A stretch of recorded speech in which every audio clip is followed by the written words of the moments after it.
Hi everybody. Hello, hello, hello, hello, hello. It's Sunday. It's so it's time for another little ASMR video. I think we did kisses last week, and tapping the week before that. I don't remember. Um, uh, anyway, it feels like it's been a while since we did some Wikipedia reading, and I think last time we read Wikipedia, we read the article about fearsome critters, which is like a category of cryptid. We'd have to read the article again, but there's a Wendigoon video about them if you're curious. Anyway, they're like made up creatures or tall tales to like scare people or whatever, you know.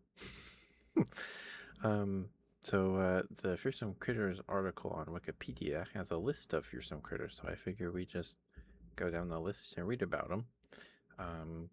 I don't know how many we'll get through tonight.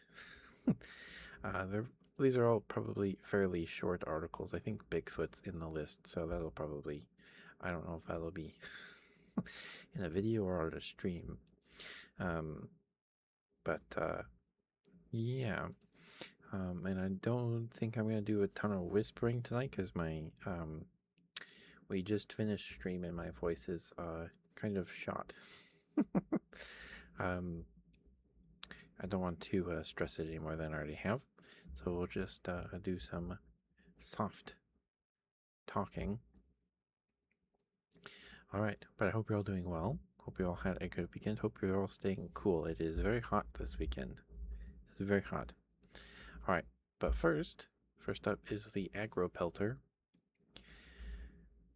The agropelter, given the Mock's taxonomic designation Anthrocephalus craniofractans, is a mythical fearsome critter said to inhabit hollow trees of the conifer woods from Maine to Oregon. From this vantage point, the creature would await an unwary person and hurl wooden splinters and branches at the intruder. Some have described the creature as being so quick that it has never been seen. One reference describes the creature as having a slender, wiry body, the villainous face of an ape, and arms like muscular whiplashes with which it can snap off dead branches and hurl them through the air like shells from a 6-inch gun. The agropelter subsists on woodpeckers, hoot owls, high holes, and dozy, or rotten wood. Its pups are born on February 29th and always arrive in odd numbers. They are blamed for the disappearance of people in northern forests. When loggers died from branches falling on their heads, the agropelter was blamed for throwing the heavy branches. Another reference describes the creature as having the head of a gorilla or some other terrifying ape, but fully furred, and its body was like that of a stretched-out, starving bear. They are also said to be, quote, completely black save for its face, which had a spoken ash-gray skull pattern contrasting with the black of the rest of the animal, close quote. In one account, an agropelter kidnapped a pioneer surveyor and fed him raw fish until he escaped. Tori Peters' story Stag Dance in the book of the same name features an agropelter. Alright, after that is the axandlehound. In American folklore, the axandlehound, or similar, different spellings, is a fearsome critter of Minnesota and Wisconsin. Description: the animal is dog-like with a body which resembles an axe. Its head is shaped like an axe blade, complemented by a handle-shaped body atop short, stubby legs. It subsists on a diet consisting entirely of the handles of axes which have been left unattended.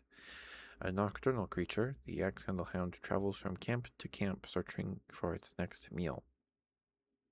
According to folklore, the axandlehound strongly dislikes axe handles made from red oak. And that's that. Okay. Ball-tailed cat. This one's also fairly short. The ball-tailed cat, Felis Podgolobosa, no idea, is a fearsome critter of North American folklore, most commonly described as having similar traits to that of a mountain lion, except with an exceedingly long tail to which there is affixed a solid bulbous mass for striking its prey. Tales of ball-tailed cats were common among woodsmen during the turn of the 20th century, and many variations exist. Two of the more prominent variants are the dingmall and the sliver cat. Sliver. The latter is distinguishable not only for having a smooth-sided ball for knocking wayfarers unconscious, but in addition a spiked side for piercing and grappling its victims. The earliest written mention of the ball-tailed cat appears in Henry Tryon's Fearsome Critters, 1939. I know the sliver cat, and maybe the ball-tailed cat have a MetaZoo card. At least one of them does. All right, next is Bigfoot. But Bigfoot's article is pretty long, so we'll save that for its own night. It keeps going. Oh my goodness, it's so long. All right, maybe not. It's very long. It might be longer than the article for the snowy owl, and that's the longest article I've ever seen so far. All right, next up is the cactus cat.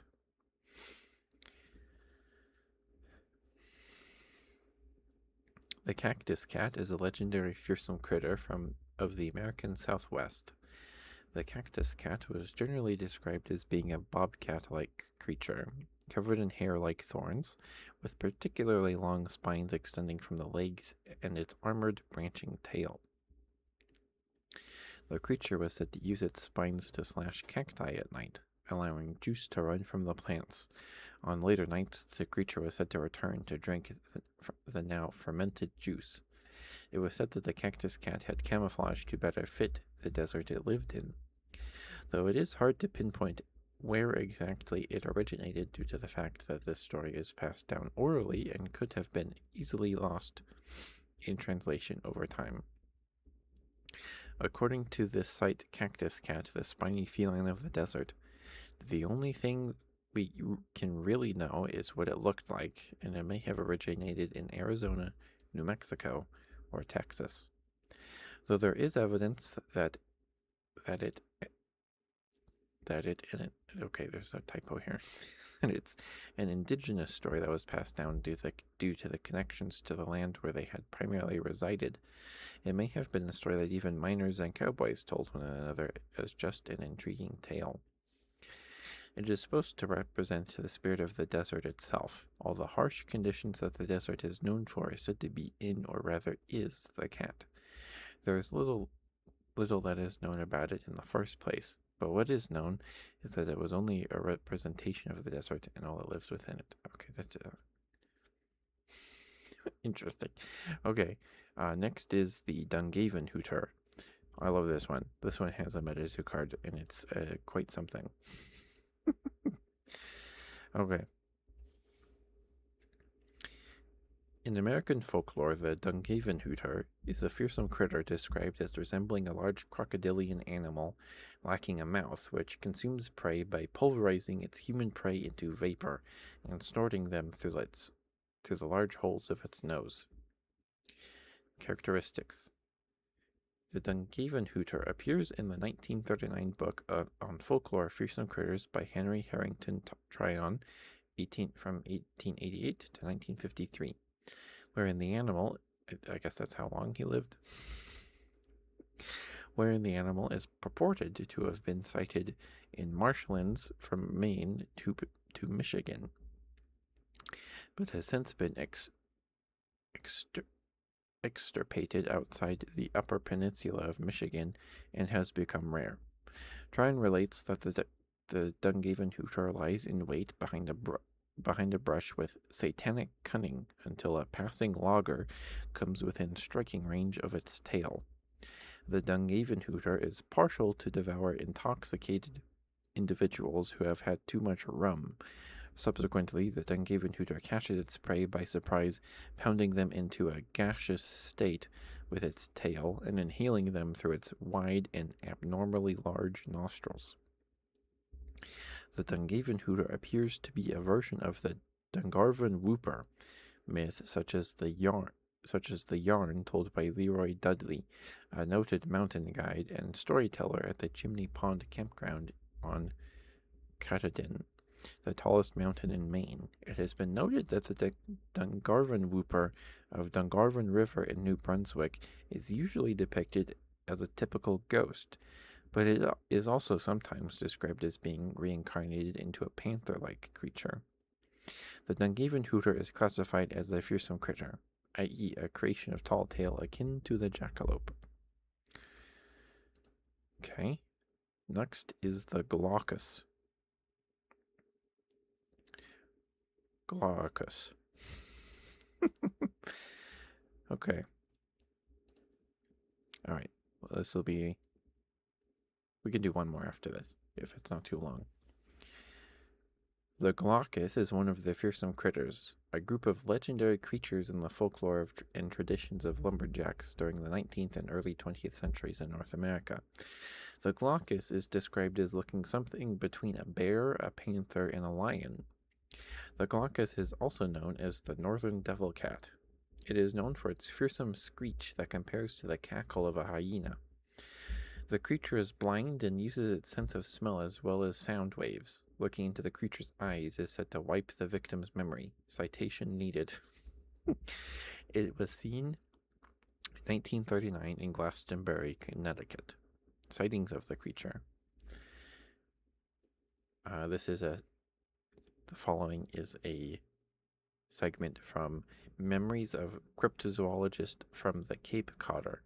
Quote needs citation, so I guess take this with a grain of salt. I was working as a young reporter on the Hartford Courant that year when World War II was in the wings. But we were preoccupied with the developing story about this Glastonbury creature that howled at night, slipped in and out of view, and caused dogs, cats, and small farm animals to disappear. As sightings grew in number, so did the variety of descriptions. First it was a huge cat, then some people reported it looked like a dog in the back and a cat in front. Others saw it vice versa. One man called to say that he had seen an animal in the pitch dark with eyes that glowed like embers. It was clear to us that this weird unknown animal needed a name. One editor coined the word glowacus, gla for Glastonbury, whack for wacky, and us as a proper Latin ending. It caught on like magic. So it's glowacus. Okay. I've been pronouncing it as glaucus this whole time. It's glowacus. Okay. You learn something new every day. And the glowacus does have a MetaZoo card, and I think it's okay. It does more damage to a target if that target has already been damaged or attacked or whatever. Lowell Thomas, a radio network commentator who was popular nationwide, reported the glowacus had been named by a Connecticut scientist. A safari was organized with 2 Ozark-trained hounds. The search came back empty-handed. The event, however, was memorialized in verse. Quote, "Sighted the fearless hunters, pick up the beastly spoor, while trekking through the jungle, with steps alert and sure." Okay, it's the glowacus. Alright, the next is gumbaroo. This one's super short. We'll do this one, and then we will call it a night there. Probably be even 15 minutes. In American folklore, the gumbaroo is a fearsome critter with hide so tough that bullets bounce off of it. Description. The gumbaroo was described by early lumberjacks to be larger than a bear, with a tough, shiny black hide that nothing could pierce. The only way to kill it was said to be with fire, which caused the creature to explode. It is said that a man named S.W. Allen once took a picture of a gumbaroo, but the negative then exploded. Okay, that's good. It's funny. All right, so we're a quarter through this list, so we got a couple more of these in us. Like I said, reading the Bigfoot article is going to be like at least a couple hours. So I don't know if we'll ever read that one, but it's pretty long. But thank you guys for listening. I hope. Oh, that I was sitting on the. It was invisible. Sorry. But I hope you all had a lovely weekend. I hope you all get some nice rest. Mwah. I will see you all tomorrow or next time or whatever. Good night, guys. I appreciate and love you all very much. Bye bye.